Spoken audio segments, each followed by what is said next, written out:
and you're listening to or watching the Constitution Line by Line. I'm Don Frazier. I'm Paul Fabrizio. Yeah. Why are you laughing? Because that came back with such energy? That's the Fifth Amendment, man. It's the important Fifth Amendment. That's exactly right. So we've been going through the U.S. Constitution line by line and kind of giving our commentary or context on it. And now we've gotten all the way into the Bill of Rights, which is the first 10 amendments and the 27th Amendment. Yes. To the Constitution. And we are now on Amendment 5. Yes. And we're talking about what are called criminal rights. Okay. So, in other words, the government's detaining you for a reason. So, what are my rights? What are my rights? It's part of due process. So, the 4th, 5th, 6th, and 8th Amendments really deal with us as criminals. I hate to use the word, but where the government suspects us of being criminals. And the protections that we're given, which is so different than world history, where once you fall into the hands of the government goons, you're toast. Right.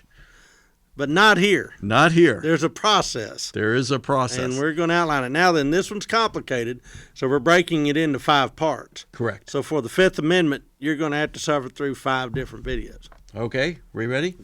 Hit us. So, no person shall be held to answer for a capital or otherwise infamous crime unless on a presentation or indictment of a grand jury, except in cases arising in the land or naval forces or in the militia when in actual service in time of war or public danger.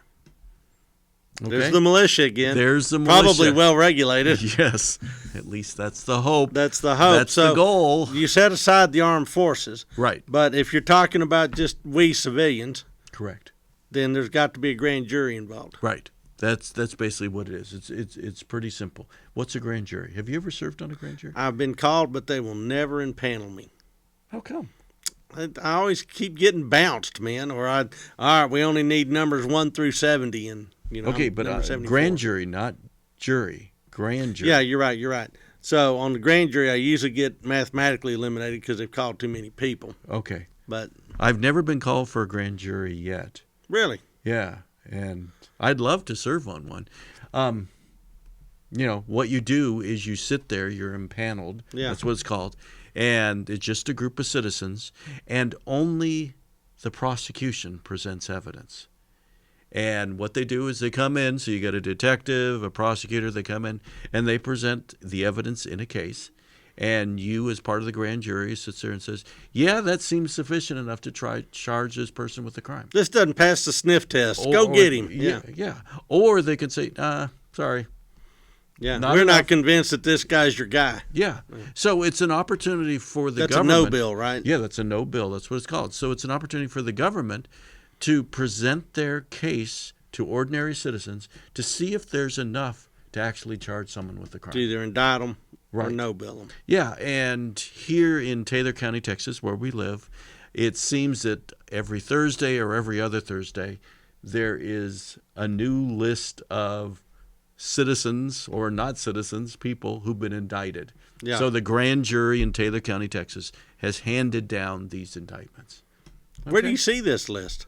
It's in the newspaper. I see it online. Huh. So there it is. There's your indicted neighbors. Yeah. There they are, and you get a chance to see them. Oh, I know that person. Yeah, I mean, my family's big on who got busted. They're not on who got busted. They like to troll it to see who of their high school buddies have been arrested and booked. What I like to look at, is there trends in crime, that sort of stuff? Is there weird stuff that takes place? So, and weird stuff. What's your definition of weird stuff? I'll never forget, and I sound so dumb, but there was someone who got arrested for stealing a boat and taking it, getting it in water and taking it down the street to someplace else. And what was unusual about that was that it was on a street in the north part of town where there's no water. And it was like, what? How did this happen? And it turned out it was back when we had flooding several years ago. Yeah. And somebody lifted a bass boat and went down the street because it was flooded? Yeah. And it was like, oh, okay. just a bizarre crime. That sounds like that. our hometown. No wonder you read this stuff. Yeah. That's humorous. Yeah, I mean, then there's the horrible things that are always in there too. Yeah, the usual. Yeah. So anyway, but that's what the Constitution requires. It's just a grand jury, and citizens can be called to that grand jury. We've known people who've done it. You've been at least got the process started. I've never even been called for it yet. Interesting, but thank goodness that this is in there, because then all of a sudden it's our peers, people like us, that are trying to decide if they think there's enough evidence to proceed with this prosecution. Right. That this isn't just a political hit. Right. That this isn't just some sort of arbitrary arrest because you're not in the right group. Right. Right. And, we see this on the national scale. We've been talking about local crime.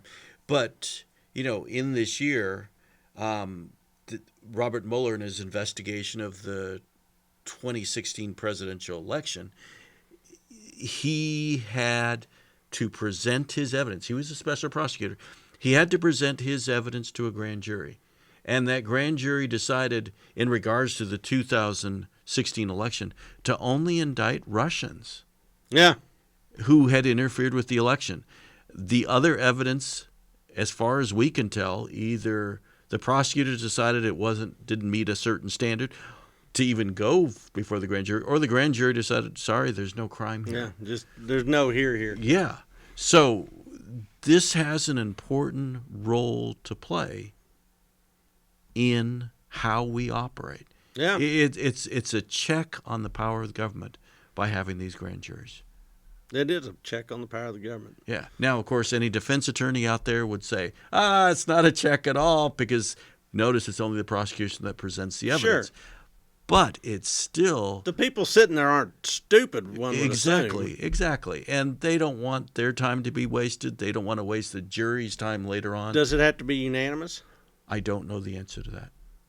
That would be interesting. Yeah. I just don't know the answer to that. So if you know the answer to that, put it in the comments. Put it in the comments below and, help us push this story forward. Yes, there you go. So that's our line. That's it. All right, that's the first of 5 on the Fifth Amendment. We'll be back with the second of 5 next time.